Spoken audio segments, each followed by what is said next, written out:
अमावस्येला काही प्रभावी उपाय केल्याने आपल्या घरामध्ये सुख शांती लाभते।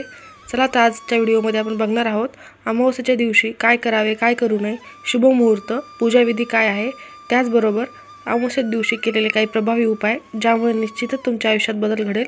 नमस्कार, मी मोनिका, तुमचे खूप खूप स्वागत आहे। कार्तिक अमावस्या म्हणजे आज 30 नोव्हेंबर सकाळी 10:29 सुरू होईल तर 1 डिसेंबरला सकाळी 11:50 संपेल। उदय तिथीनुसार अमावस्या ही 30 नोव्हेंबरला असणार आहे। कार्तिक अमावस्या स्नानाचा मुहूर्त काय बघूया, कारण अमावस्येच्या दिवशी स्नान करणे खूप महत्त्वाचे आहे। म्हणजेच गंगा नदी स्नान करणे खूप महत्त्वाचे, पवित्र मानले जाते। त्याचबरोबर जर गंगा नदीत स्नान करणे शक्य नसेल तर तुम्ही घरीच गंगेचे पाणी आपल्या अंघोळीच्या पाण्यामध्ये टाकून स्नान करू शकता। तर कार्तिक अमावस्या स्नानाचा मुहूर्त आहे 30 नोव्हेंबरला असणार आहे। या दिवशी सकाळी गंगा स्नानाचा शुभ मुहूर्त पहाटे 5:08 ते 6:02 असणार आहे आणि या दिवशी अभिजित मुहूर्त 11:49 ते 1:31 असेल। या काळात पूजा आणि दानधर्म करू शकता। कार्तिक अमावस्या पूजाविधी। कार्तिक अमावस्येला ब्रह्ममुहूर्तावर उठावे, त्यानंतर गंगा नदीमध्ये आणि पवित्र नद्यांमध्ये स्नान करावे। स्नान केल्यानंतर श्री विष्णूचे आणि पूर्वजांचे नामस्मरण करावे, त्यांची प्रार्थना करावी। या दिवशी विधिवत पूजा केल्याने अनेक संकटापासून मुक्ती मिळते। काही घरामध्ये आपल्याला प्रभावी उपाय करायचे आहेत, ते देखील आपण या व्हिडिओमध्ये बघणार आहोत। कार्तिक अमावस्येचे थोडक्यात महत्त्व म्हणजे या अमावस्येला शास्त्रात अधिक महत्त्व आहे। या दिवशी ब्रह्ममुहूर्तावर उठून स्नान करायला हवे, तसेच भगवान विष्णूंची पूजा करून पितरांना देखील नैवेद्य दाखवायला हवा। कार्तिक अमावस्येच्या दिवशी श्री विष्णूंचे नामस्मरण फलदायी ठरते। या दिवशी व्रत केल्यास देवी देवतांचा आशीर्वाद प्राप्त होतो। अमावस्येच्या दिवशी कालसर्प दोष आणि शनिदोषांपासून मुक्ती मिळते, त्यामुळे या दिवशी तुम्ही काही प्रभावी उपाय केल्याने तुम्हाला शनिदोषातून नक्कीच मुक्ती मिळेल। थोडक्यात पूजाविधी। सकाळी लवकर उठून स्नानदायी कार्य करावे, त्यानंतर मंदिर स्वच्छ करावे आणि मनोभावी देवांची पूजा करावी। गणेशाला वंदन करावे, विष्णूंना पंचामृताने अभिषेक करावा आणि गंगेच्या पाण्याने अभिषेक करावा। आता भगवंताला पिवळे चंदन व पिवळी फुले अर्पण करावीत। मंदिरात तुपाचा दिवा लावावा, श्री विष्णू चालीसा पठण करावा, विष्णूंची आरती करावी आणि पूर्ण भक्तिभावाने करावे हे सर्व।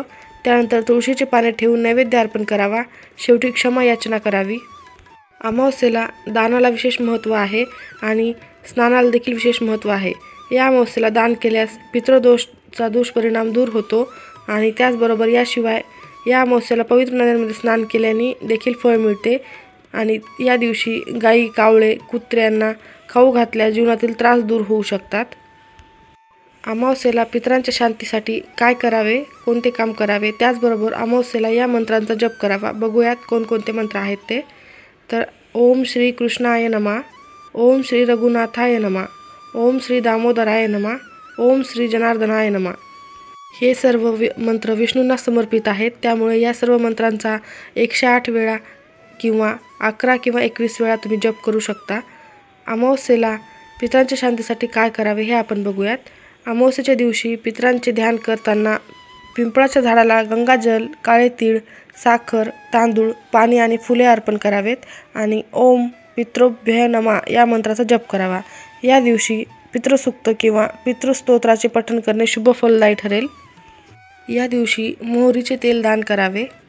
अमावस्येच्या रात्री हा महत्त्वाचा उपाय करायचा आहे। दरशा अमावस्येच्या रात्री पिंपळाच्या झाडाखाली मोहरीच्या तेलाचा दिवा लावावा आणि तुमची मनोकामना पूर्ण होण्यासाठी प्रार्थना करावी।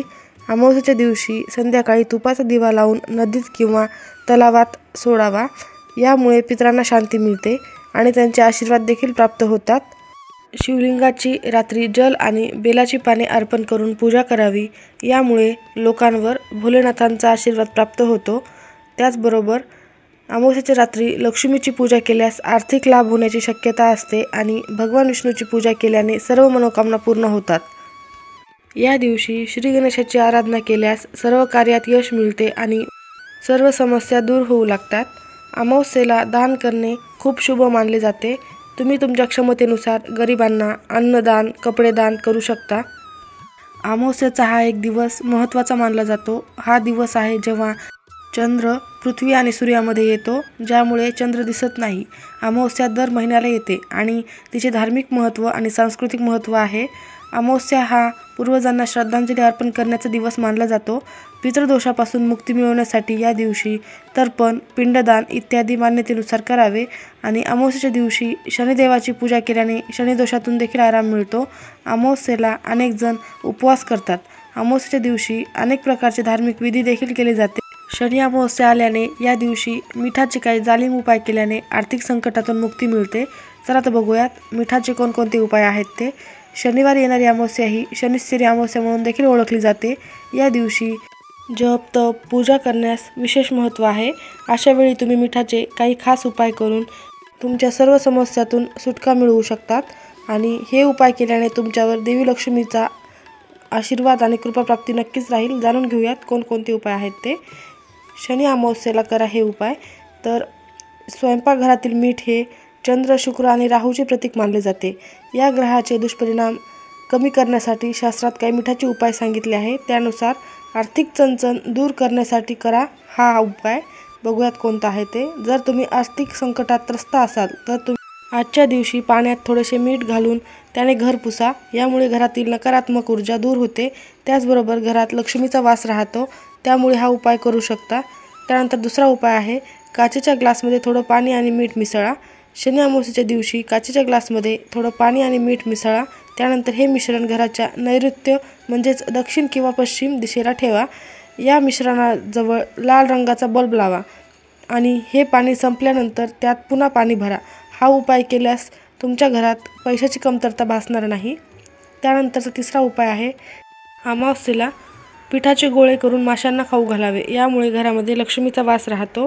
त्यानंतर आहे, पितरांना जल अर्पण करावे आणि अन्नदान करावे.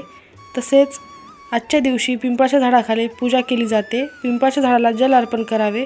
त्यानंतर ओम नमो भगवते वासुदेवाय नमः या मंत्राचा जप करावा आणि दान धर्म नक्की करावा. दान करताना गरीब गरजू व्यक्तीला दान करावे. आपल्याला शक्य असेल तेवढे दान नक्की करावे. काळ्या तिळाचे दान केल्याने पितरांना शांती मिळते आणि गरिबांना अन्नदान केल्याने पितरांना समाधान मिळते. यासोबतच गरजू व्यक्तींना वस्त्रदान केल्याने पुण्य प्राप्त होते आणि गाईला चारा खाऊ घातल्याने पितृ प्रसन्न होतात. या दिवशी श्राद्धविधी नक्की करावा. पितरांच्या नावाने पिंडदान करणे अत्यंत शुभ मानले जाते. या अमावस्येला श्राद्धविधी केल्यास पितरांना मोक्ष प्राप्त होतो आणि वंशजांना आशीर्वाद मिळतो. त्यानंतर पूर्वजांचे स्मरण करावे. दर अमावस्येच्या दिवशी आपल्या पूर्वजांचे नामस्मरण करावे. त्यांना आदरांजली अर्पण करावी. पितरांच्या नावाने दान करावे आणि पूर्वजांच्या नावाने स्मरण करावे. त्यानंतर मंदिरात जाऊन पूजा करावी. या दिवशी शिवमंदिरात जाऊन भगवान शिवाची पूजा करावी. पितरांच्या आशीर्वादासाठी भगवान शंकराकडे प्रार्थना करावी. या दिवशी हे उपाय केल्याने पितरांना शांती व तुमचे आयुष्य सुखी होते.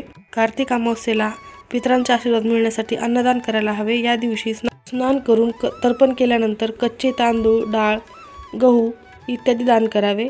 तसेच घरातील सात्विक अन्न तयार करून त्यातील काही भाग काढून घ्यावा व तो भाग गाय, कावळा, कुत्रा यांना खाऊ घालावे. याला पंचबली कर्म असे म्हणतात. या दिवशी दिवे दान करावे. कार्तिक अमावस्येला पितरांच्या नावाने दिवे दान करावे, परंतु हा दिवा सूर्यास्तापूर्वी दान करायला हवा.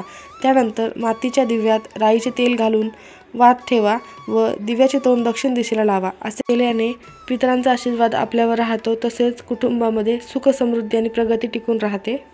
गाय व तुळस पूजन. जर तुमच्या कुंडलीत पितृदोष तयार झाला असेल तर कार्तिक अमावस्येला गायीची सेवा करून तुळशीची पूजा करावी. गायीची पूजा केल्याने पुण्य प्राप्त होते. तसेच तुळशीची पूजा केल्याने अनेक संकटापासून मुक्ती मिळते. कुटुंबात धन, सुख आणि समृद्धी येते. त्यामुळे या दिवशी गायीची पूजा करावी, गायीचे दान करावे. कुंडलीत पितृदोष असेल आणि त्यामुळे तुम्हाला सतत अडचणी येत असतील तर अमावस्येच्या दिवशी गरुड पुराणाचे पठण करावे. गरुड पुराणाचे पठण केल्याने पितरांच्या आत्म्यांना शांती मिळते. तसेच भगवान विष्णूच्या कृपेने मोक्षप्राप्ती होते. अजून एक प्रभावी उपाय, तुमच्या दैनंदिन जीवनातील समस्या दूर होतील. त्याचबरोबर करिअर, नोकरीमध्ये निश्चितच तुम्हाला सकारात्मक बदल दिसेल. तर कच्चे दूध, 2 लवंग, थोडे बत्तासे आणि काळे तीळ पितरांना अर्पण करावेत. यामुळे तुमच्या सर्व दैनंदिन आयुष्यात नक्कीच बदल घडेल. त्यानंतर नकारात्मक शक्ती तुमच्यापासून दूर राहतात. त्यामुळे तुम्ही हा उपाय नक्की करा. अमावस्येच्या दिवशी संध्याकाळी पिंपळाच्या झाडाखाली दिवा प्रज्वलित करून काळे तीळ अर्पण करावेत. यामुळे तुमच्या वाटेतील अडचणी दूर होतील व पूर्वजांच्या कृपादृष्टीमुळे तुमच्या आयुष्यातील सर्व संकटे दूर होतील। या दिवशी दही, साखर, तांदूळ, दूध, काळे तीळ आणि फुले हे पिंपळाच्या झाडाखाली अर्पण करावे। ओम पितृभ्यो नमः या मंत्राचा 11 वेळा जप करून प्रदक्षिणा घालावे आणि पितृसूक्ताचे पठण करावे। याने देखील तुमच्या आयुष्यात नक्कीच बदल घडेल।